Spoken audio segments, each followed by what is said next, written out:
News, सच जरूरी है। नमस्कार दर्शकों, ये है MNS न्यूज नेटवर्क और आप देख रहे हैं MNS न्यूज 3। मैं हूं आपके साथ शुभांगी। तो आइए देखते हैं आज की कुछ खास खबरें।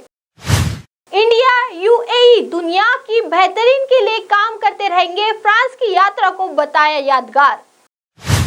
अमीरात की अपनी यात्रा के समापन पर प्रधानमंत्री नरेंद्र मोदी ने रविवार को अपने ट्विटर हैंडल पर एक वीडियो शेयर कर इस खाड़ी देश की यात्रा की मुख्य अंश दिखाए। कहा कि दोनों देश दुनिया की बेहतर के लिए साथ मिलकर काम करते रहेंगे। ट्विटर पर रविवार को शेयर कर वीडियो में जिसमें पीएम मोदी को UAE में महत्वपूर्ण आयोजनों शामिल होते हुए दिखाया गया है। पीएम मोदी ने लिखा, भारत और UAE दुनिया की बेहतरीन के लिए मिलकर काम करते रहेंगे। कल की यात्रा के कुछ मुख्य अंश है। 15 जुलाई को प्रधानमंत्री अपनी फ्रांस और UAE की सफल यात्रा के बाद दिल्ली के एयरपोर्ट पर पहुंचे। पीएम मोदी ने ट्वीट किया है कि एक सार्थक UAE की यात्रा का समापन। दोनों राष्ट्र कई मुद्दों पर एक साथ काम कर रहे हैं, जिसका मकसद हमारे ग्रह को बेहतर बनाना है। नई दिल्ली रवाना होने से पहले पीएम मोदी विदेश सचिव विनय मोहन क्वात्रा ने कहा कि यात्रा छोटी थी लेकिन बहुत अहम थी। भारत और UAE की साझेदारी में एक मील का पत्थर। पीएम मोदी की UAE यात्रा की जानकारी देते हुए क्वात्रा ने कहा कि पीएम मोदी ने UAE के राष्ट्रपति शेख मोहम्मद बिन जायद अल नयान के साथ व्यापक चर्चा की। उन्होंने इस यात्रा को जबरदस्त रणनीतिक महत्व का बताया, क्योंकि इससे प्रधानमंत्री मोदी और संयुक्त अरब अमीरात के राष्ट्रपति के बीच दोस्ती और विश्वास के गहरे संबंध को सामने लाए।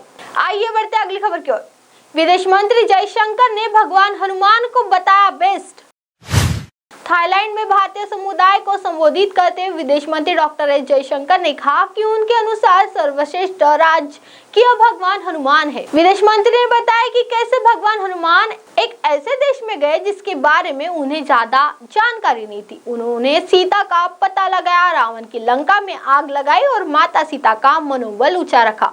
विदेश मंत्री ने कहा कि अगर आप मुझसे पूछते हैं कि मेरे कौन है, तो मेरा जवाब होगा भगवान हनुमान। आप इसे एक देश के रूप में देखें तो वे किसी अज्ञात व्यक्ति से निपट रहे हैं जिसके बारे में उन्हें ज्यादा जानकारी नहीं है। आपको वहां जाना है, खुफिया जानकारी ढूंढनी है, माता सीता का पता लगाना है। जयशंकर ने कहा कि भगवान हनुमान गुप्त रूप से माता सीता के संपर्क में साथे हैं, उनका मनोबल ऊंचा रखते हैं। अगर आप समग्रता से देखें तो वे सफलतापूर्वक वापस आ जाते हैं। बता दें कि जयशंकर आसियान भारत के विदेश मंत्रियों की बैठक में भाग लेने के लिए इंडोनेशिया की राजधानी में है। उन्होंने आसियान और बिस्मेटेक समूह के समकक्षों के साथ बैठकों के लिए बुधवार से इंडोनेशिया और थाईलैंड की अपनी सप्ताह भर की यात्रा शुरू की। आइए बढ़ते अगली खबर की ओर। अब मिनी डेयरी खोलना हुआ आसान, सरकार खुद करेगी मदद।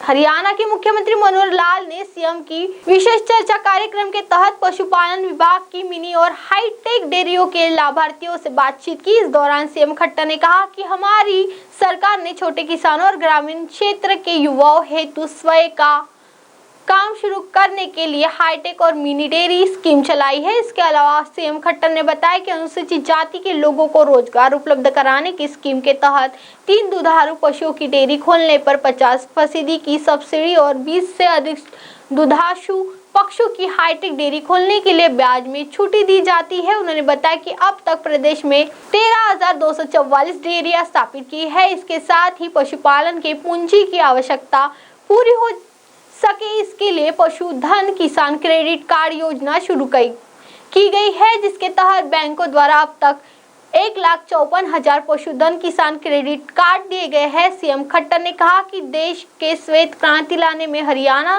के सहकारी आंदोलन का महत्वपूर्ण योगदान है। सहकारी दुग्ध समितियां हरियाणा में अपना छाल बिछाया हुआ है। बीटा दूध के उत्पादनों ने बाजार में एक महत्वपूर्ण स्थान बनाया है। प्रदेश में दूध की खरीद के लिए 33,000 सहकारी दुग्ध समितियां और 6 दूध प्रोसेसिंग के मिल्क प्लांट है। सरकार की तरफ से सहकारी दूध समितियों के दूध उत्पादकों को 5 रुपए प्रति लीटर के हिसाब से प्रोत्साहन राशि दी जाती है। यही नहीं, सरकार ने सहकारी दूध समितियों के दूध उत्पादकों के बच्चों के लिए भी छात्रवृत्ति योजना शुरू कर एक नई पहल की है। अब आप हमारे चैनल को आपके मोबाइल पर भी देख सकते हैं। मोबाइल ऐप पर देखने के लिए play store MNS news T download करें। इंस्टा, ट्विटर, हाइकू, फेसबुक और कई सोशल मीडिया के प्लेटफॉर्म पर हमारा चैनल उपलब्ध है। आप इसे यूट्यूब पर भी देख सकते हैं। आप हमारे चैनल को लाइव भी देख सकते हैं www.mnsnews3.com पर। अब आप हमारे चैनल को आपके मोबाइल पर भी देख सकते हैं। मोबाइल ऐप पर देखने के लिए play store MNS News 3 app download करें। इंस्टा, लीक, ट्विटर, हाईकुक, फेसबुक और कई सोशल मीडिया के प्लेटफॉर्म पर हमारा चैनल उपलब्ध है। आप इसे यूट्यूब पर भी देख सकते हैं। आप हमारे चैनल को लाइव भी देख सकते हैं www.mnsnews3.com पर। फिलहाल वक्त हो चला है दर्शकों ब्रेक का। ब्रेक से लौटने के बाद देखिएगा देश और दुनिया की तमाम खबरें। बनी रही है MNS News 3 पर। नमस्कार।